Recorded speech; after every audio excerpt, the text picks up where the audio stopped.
जय हिंद साथियों, UP sub inspector की 4543 वैकेंसियों के लिए इस समय आप अपनी तैयारियों में व्यस्त होंगे। और हो भी क्यों ना, ये मौका जो इतना बेहतरीन मिला है, इस बार आपको अच्छा मौका है। एक सीट पक्की कर लो, ऐसा मौका बार बार नहीं मिलेगा। आगे हो सकता है वैकेंसियां ना निकले, एज ना निकले, लेकिन इस बार आपको दरोगा बनना है तो बनना है। दूसरा, आप एक बात का ध्यान रखिए, अगर हमको इस कंपटीशन के दौर में बेहतर प्रदर्शन करना है तो हमको अपनी तैयारी भी उसी लेवल पे करनी होगी, चाहे वो हिंदी हो, मैथ हो, रीजनिंग हो या जीएस। आज जिस सेक्शन की मैं बात करूंगा वो बड़ा महत्वपूर्ण है और वो है आपका हिंदी का सेक्शन। हिंदी एक वो सब्जेक्ट जो उसको आप बड़ा इजी मान लेते हैं, भाषा ही तो है, कर लेंगे, हो जाएगा, देख लेंगे। लेकिन जब आप पेपर में बैठते हैं, मॉक देते हैं, तो पाते हैं कि मेरे तो 30 नंबर भी नहीं हो पा रहे। तो ये जो डिफरेंस है कि हम टारगेट लेकर चल रहे हैं 40 का और हो रहे हैं 30, तो कैसे हम इस 10 नंबर के डिफरेंस को, और ये 10 सवालों का डिफरेंस है दोस्त, 10 सवालों का मतलब 25, क्योंकि एक सवाल आपका 2.5 अंक, कितना बड़ा गैप हो जाएगा। तो मेरा सिर्फ आपसे इतना कहना है कि हिंदी को आप कमजोर नहीं आंकें। फिर कह देना चाहता हूं कि हिंदी बहुत बड़ा गेम रोल आपका अदा करेगी। आप अपना एक चीज को ध्यान में रखते हुए कि इस बार यदि मुझे 350 अंक लाने हैं, 140 प्रश्न करने हैं, तो हिंदी उसमें महत्वपूर्ण रोल अदा करेगी। अब हिंदी में कैसे हम 40 क्वेश्चन कर पाएंगे? टारगेट आप 40 का ले पाइए, लेके चलिए। 1 या 2 प्रश्न मान लो गलत भी हो जाते हैं, कोई इशू नहीं, लेकिन 30 तक नहीं जाना है। हमें कम से कम लास्ट मार के 36 या 35 तक रुक जाना है, तो आप बेहतर स्थिति में होंगे। अब कोशिश क्या करनी है कि हिंदी में इतना स्कोर कैसे करें। आपने अक्सर देखा होगा, बहुत से साथी हैं जो इंस्पेक्टर की तैयारी कर रहे हैं, वो मैथ और रीजनिंग पर ज्यादा समय दे रहे हैं। आप वेटेज भी देखो ना यार, आप मैथ ही मैथ, रीजनिंग पूरा दिन नहीं कर सकते। आप अपना एक टाइम टेबल इस तरीके से निर्धारित कीजिए कि हम उस समय में से, पूरे दिन में से 2 घंटा कम से कम हिंदी के लिए निकाल लें।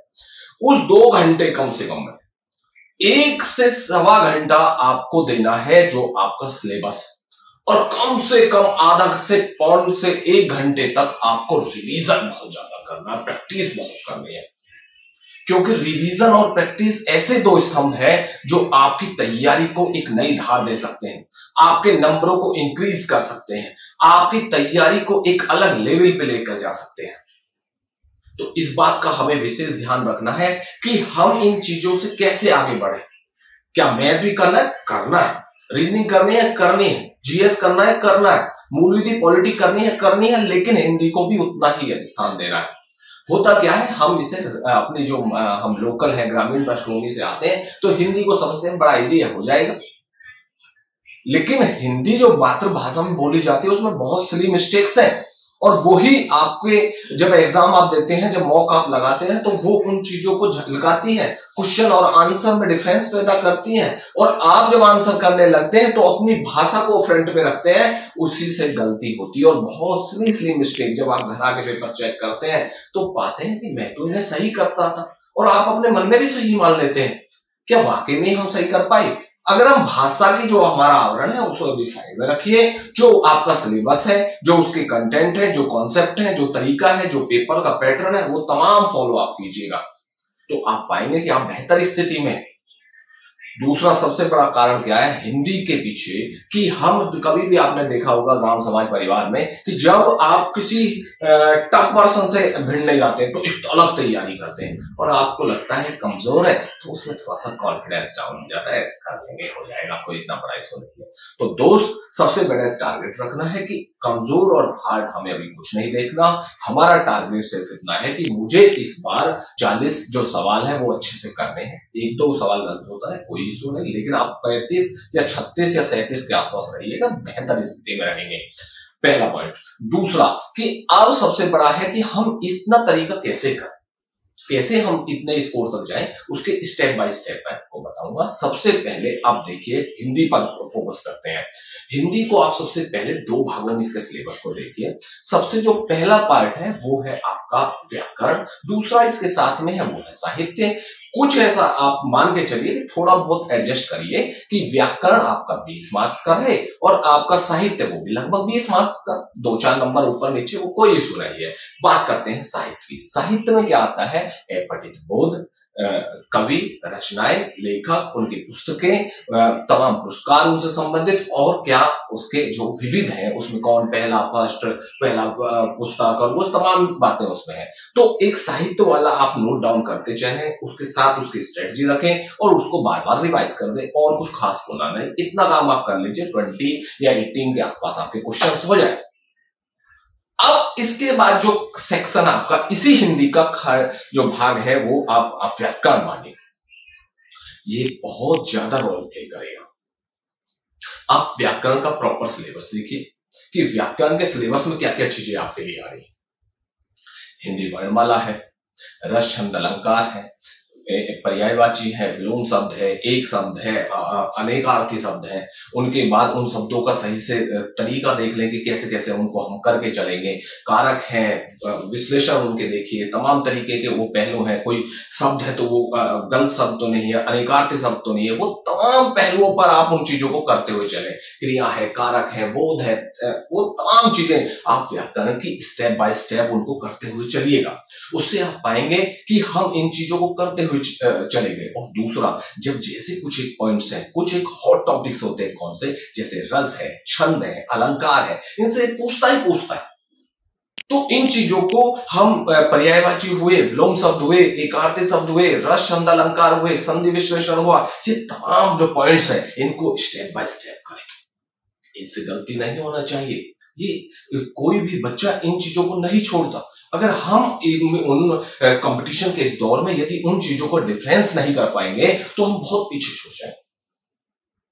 जब मैंने यूपी सब इंस्पेक्टर 2011 में क्वालिफाई किया तो हिंदी पर विशेष फोकस था, क्योंकि मैं ग्रामीण पृष्ठभूमि का बच्चा था। हिंदी पर मैं शुरू से ही थोड़ा सा रहता है हिंदी का। हमारे सीबीएसई बोर्ड्स के अलावा हिंदी वाला जो बैंक मान लीजिए उससे होता है, वो हिंदी का थोड़ा सा उसे अच्छा से तरीके से कर पाता है। लेकिन सीबीएसई वाले बोर्ड भी जो मेरे साथी यूपी सब इंस्पेक्टर का देना चाहते हैं उनके लिए भी मैं बता देना चाहता हूँ, कोई ज्यादा डिफरेंस नहीं है। आप यदि तैयारी करेंगे, मेहनत करेंगे, सही गाइडेंस के साथ सही विश्लेषण करेंगे तो निश्चित रूप से आपका भी नंबर आ सकते हैं, ऐसा कोई इशू नहीं है। मैं एक एग्जांपल आपको देता हूं। मेरा एक साथी है, वो बीपीएड से थे। आप मानिए बीपीएड में स्पोर्ट्स का पर्सन है और आप ये लगाइए कि जब उन्होंने एसएससी की तैयारी की तो आउट ऑफ मैथ में भी आउट ऑफ 100, इंग्लिश उनकी जबरदस्त, चाहे रीजनिंग का उससे कोई सवाल कराइए तरीके से करता था बंदा। और आप ये मानिए कि कौन सा ऐसा टेस्ट है जो उन्होंने क्वालिफाई नहीं किया। बशर्ते सही गाइडेंस मिल जाए, बशर्ते सही दिशा मिल जाए, बशर्ते सही बुक्स का आप समायोजन कर लें, सब कौन सी स्टैंडर्ड बुक्स हैं, वो तमाम चीजें आप कर दिए, नोट्स और सही डायरेक्शन से आप करेंगे तो चाहे किसी भी बैंक का व्यक्ति हो, अगर स्मार्ट स्टडी उसने की है तो इजिली कर जाएगा। स्मार्ट स्टडी का बड़ा रोल है। आप भंडार इकट्ठा कर लिया, आपने बुक्स इकट्ठी कर ली।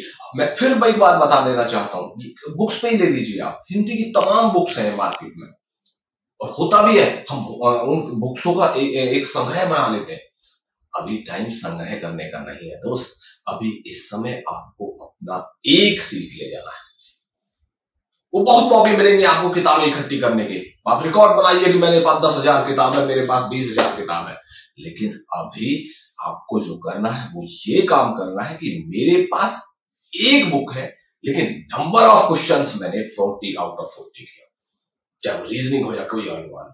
लेकिन इस समय यदि हिंदी पे बात हो रही है तो हिंदी के लिए मैं बताने देना चाहता हूं कि आप इस बात का विशेष ध्यान रखें, एक बुक रखें, उस बुक को ज्यादा से ज्यादा आप तैयार करें, ज्यादा से ज्यादा उसका प्रैक्टिस करें, ज्यादा से ज्यादा उसका रिवाइज करें, ज्यादा से ज्यादा उससे संबंधित मॉक्स लगाएं।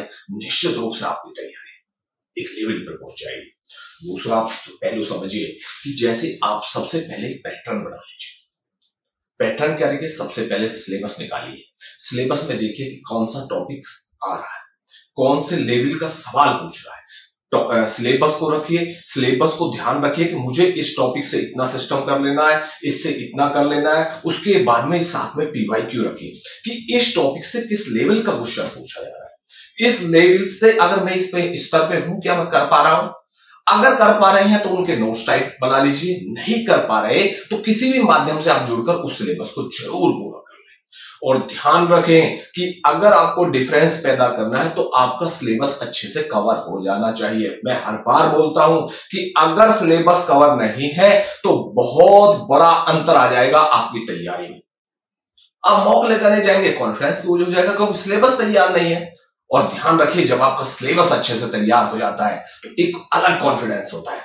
एग्जाम जो क्वेश्चन है उसे आप पूछते हैं, ढूंढते हो, अरे हाँ इधर मैं हल करूंगा, मैं टॉप करूंगा, मैं क्वालिफाई करूंगा, मैं क्वेश्चन को धड़ाक से करूंगा। लेकिन अगर सिलेबस ही कंप्लीट नहीं है तो आपका कॉन्फिडेंस लूज हो जाएगा, आप बड़े असमंजस की स्थिति में रहेंगे। तो सबसे पहले और फर्स्ट प्रायोरिटी आपको क्या करनी है कि सिलेबस को अच्छे से कवर करना है, उसको अच्छे से कंप्लीट कर लेना है। कम से कम 1 माह पूर्व तक, 1 महीने पहले, हो सके 2 महीने पहले कर लो, लेकिन लास्ट 1 महीने पहले तो अवश्य हर हाल में उसको खत्म कर लो। क्योंकि आप अच्छे से पीवाईक्यू भी लगाने थे, अच्छे से आपको मॉक भी लगाना है, सही से रिवाइज भी करना है, नोट्स भी तैयार, वो तमाम बातें आप कर लें।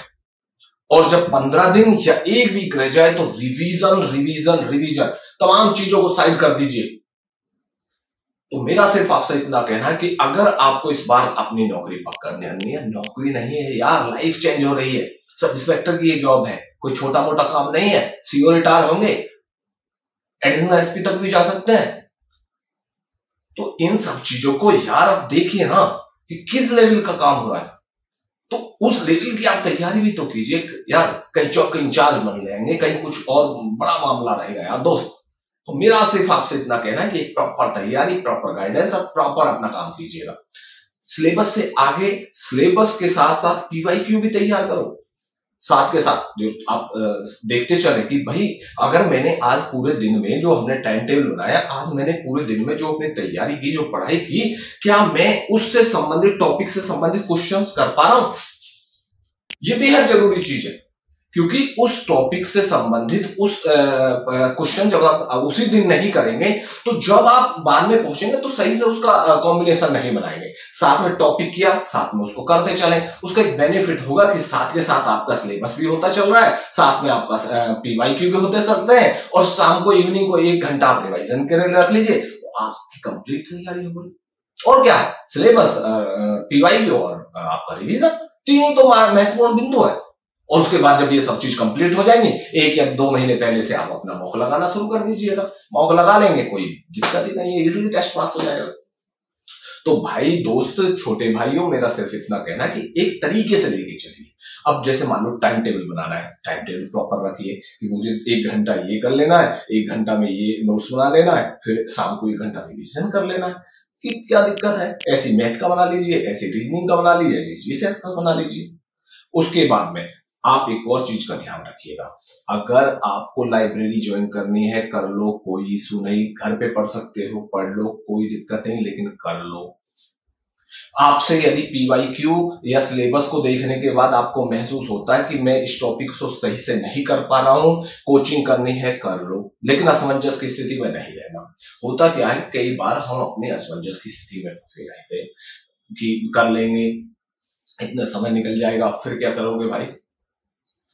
समय का बड़ा महत्वपूर्ण रोल है ना। आप 1-2 महीने पहले तक खत्म कर लेंगे तभी तो मॉक और वो चीजें कर पाएंगे, और जो कि बहुत बड़ा गेम चेंजर है, बड़ा रोल प्ले करता है। तो आपको मैं फिर एक बात समझा रहा हूं कि इस बात का ध्यान रखिएगा कि टाइमली सिलेबस कवर और टाइमली हमें उन चीजों तक पहुंचना है जो हमारे एग्जाम पास कराने के लिए बहुत महत्वपूर्ण है। उसके बाद जब आप सिलेबस कंप्लीट कर लें तो उसके लिए शॉर्ट नोट्स तैयार करते चलें, बहुत महत्वपूर्ण चीज है। नोट्स शॉर्ट रखने हैं। आप बुक्स लाए, बुक्स आपने 1 या 2 या 3 या 4 बार, जितना ज्यादा से ज्यादा मैक्सिमम हो उसको पढ़ डालिए। पहले दिन से नोट्स नहीं बनाना। होता क्या है कि हम पहले दिन नोट्स बनाते हैं, बहुत सी चीजें छूट जाएंगी। 2-3 बार उसको अच्छे से देखिएगा, उसके बाद नोट्स बनाइएगा, फिर वैल्यू एडिशन भी करना है आपको। वैल्यू एडिशन कैसे करेंगे? जब आपका सिलेबस पूरा हो जाएगा, मॉक टेस्ट लगाएंगे, जो टॉपिक्स आपने किए उसमें टॉपिक्स में से कोई क्वेश्चन गलत हो रहा है तो उसे फिर वैल्यू एडिशन कर देंगे। इसी टॉपिक में वहीं जाइएगा, उसमें देखिएगा कि मैं मान लो हिंदी में रसछंद अलंकार कर रहा हूँ, कोई क्वेश्चन मेरा गलत हो रहा है तो उसे उठाओ और वहां से नोट डाउन कर लो, हो गई कंप्लीट तैयारी। भाई मान लो तैयारी के क्रम में आप 80% रहते हैं, अभी 20% कहां से होगा? जब मॉक आप तैयार करेंगे, मॉक से क्वेश्चन है, उन क्वेश्चनों को लगाएंगे तो कंप्लीट 100 हो जाएगी। तो इस तरीके से आपको लेकर चलना है। दूसरा, हिंदी का ये बड़ा महत्वपूर्ण है कि आप सिलेबस कंप्लीट, कोचिंग करनी है, लाइब्रेरी जाना, जाओ, किताब अच्छे से लगो, एक ही किताब को बार बार पढ़ो, उस किताब को इतनी बार आपने रिवाइज कर देना है या पीवाईक्यू को इतनी बार रिवाइज कर देना है कि कोई क्वेश्चन हमसे छूटने ना पाए। आपने कोई कहीं नहीं कहेगा कि आपने 20 बुक पढ़ी, कोई इशू नहीं। इशू इस बात का है कि आपने उस क्वेश्चन को सही से किया या नहीं किया। बहुत से ऐसे साथी हैं 20 किताब हैं, 15 नंबर भी नहीं आते, लेकिन एक ही किताब को 20 बार किया और मैंने दिखा है कि उनके 40 में से 40 आए हैं। उनके जो जीतने वाले हैं उनके काम अलग है, उनका जो करने का तरीका है, जो ढंग है, जो मैनर्स है, वो सबसे अलग है। वो धुन के पक्के होते हैं, तो वो चीज आपको बनानी होगी। तो सही से अपना सिलेबस कर लो, सही से उसको रिवाइज करो, सही से नोट्स बनाओ, कहीं कोचिंग लाइब्रेरी जाना जाओ, कोई दिक्कत नहीं, लेकिन कर लो दोस्त। उसके बाद जो सबसे महत्वपूर्ण है कि एक कॉर्नर में हो जाओ। जब आप सिलेबस कंप्लीट कर लें, एक कॉर्नर में हो जाओ, सही से दब के रिवाइज करो। देखो गलतियां कहां हो रही है। अगर मैंने अपना जो साहित्य वाला पोर्शन है, क्या उसमें से मैं कुछ छोड़ पा रहा हूं? क्या सिलेबस में से कुछ छुटा तो नहीं? उसमें देखिए पीवाईक्यू में से मेरा कुछ छुटा तो नहीं? कवि रचनाएं, लेखक, गद्दा, उन चीजों से मेरा कुछ छूट तो नहीं रहा? पुरस्कारों से मेरा कुछ छुटा तो नहीं? विविध में कोई जो है वो उससे तो मेरा कोई नहीं छूट रहा। उसी तरीके से जब आप व्याकरण की परिभाषाएं, वर्णमालाएं, रस, छंद, अलंकार, क्रियाएं, विशेषण, संज्ञा, सर्वनाम, तमाम जो पॉइंट्स है, क्या उन टॉपिक से मेरा कोई छूटता नहीं? अगर सही से वो तैयार हो गए तो आपके 40 में से 40 सवाल होने से कोई रोक नहीं सकता। अगर रोकेंगे तो हम अपनी स्ट्रेटजी से रुकते हैं, हम काम करने के तरीके से रुकते हैं। अगर हमने सही दिशा में, सही गाइडेंस के साथ सही से फॉलो किया तो 40 से 40 होने में कोई रोक नहीं सकता दोस्त। उसके बाद जब ये तमाम चीजें, क्रियाएं आप कर लें, कम से कम 2 महीने, और ना भी हो पाए तो लगभग 1 महीना पहले तक आप सब चीज से फिनिश हो जाइए, सब चीज करके आप एकांत हो जाइए। और उसके बाद बारी आती है जो सबसे महत्वपूर्ण, और मैं हर उसमें बताता हूं आपको कि सबसे महत्वपूर्ण है मॉक और रिवीजन। अब देखिए, जब आपका सिलेबस पूरा हो गया, मॉक की दिशा में आप बढ़ गए, नोट्स रख लीजिए, उन बुक्स, किताब और उन चीजों को एक तरफ कर दीजिए बस। अब बस पेपर टेस्ट बस ये होगा। उसके बाद आप देखिएगा, रिवीजन करते रहो, बार बार रिवीजन करते रहो, और आप मॉक उठा लो। मॉक के लिए सबसे फिर एक बात कह देना चाहता हूं कि मॉक आपके स्टैंडर्ड पीवाईक्यू के स्तर के ही हो। कहीं ऐसा ना हो कि वो मॉक इस लेवल के हो कि आपके कॉन्फिडेंस को डाउन कर दे।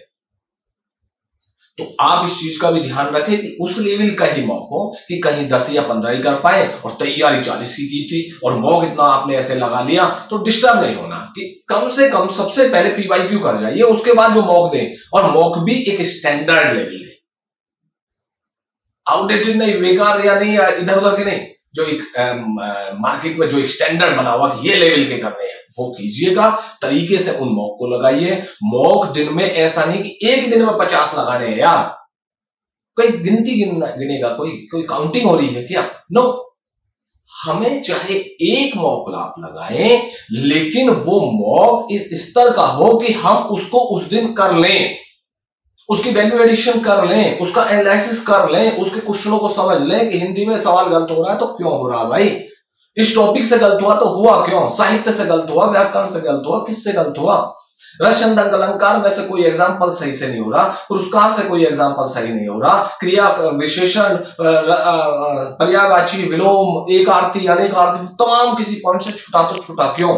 जहां से छूट रहा है उस टॉपिक में जाइए, कुछ ना कुछ गलती हो रही है, चाहे तो समझने में, चाहे कंसेप्ट क्लियर करने में, चाहे अंडरस्टैंडिंग बनाने में, चाहे टीचर से पढ़ाने में या नोट्स बनाने में या किताब को रखने में, कहीं ना कहीं कोई गलती हो रही है और उस गलती का डायग्नोज होना बेहद जरूरी है। अगर डायग्नोज हो जाएगा तो आप उसका इलाज भी कर सकते हैं, कोई दिक्कत नहीं। अभी 1 या 2 महीना तो आपके पास है ना, और जैसे ही उसके वैल्यू एडिशन होता है, पूरा एक दिन में आपने एक मॉक लगा लिया, शाम के समय में उसको अच्छे से देखिएगा, उसको रिवीजन।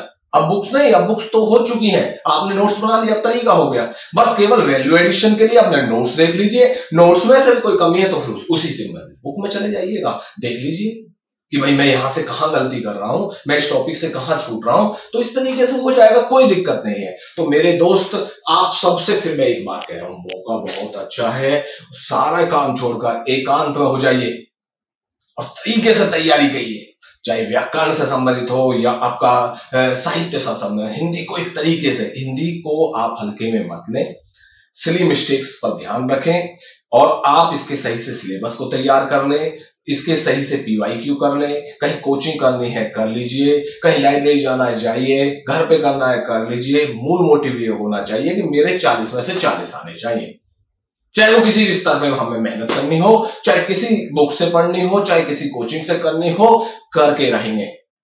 उसके बाद उसके रिवीजन, शॉर्ट नोट्स, ढंग से प्रैक्टिस और उसे अच्छे से मॉक एक दिन में एक, उसका सही से एनालिसिस, सही से उसके वैल्यू एडिशन, किस टॉपिक से कौन सा क्वेश्चन नहीं हो रहा, ये तमाम तरीके करते हैं और फिर अपना अच्छे से टेस्ट दीजिए। और इस बार आपको दरोगा बनने से कोई नहीं रख सकता यार, एक बार ठान लीजिए, और जो ठान लेते हैं वो करके ही दम लेते हैं। धन्यवाद।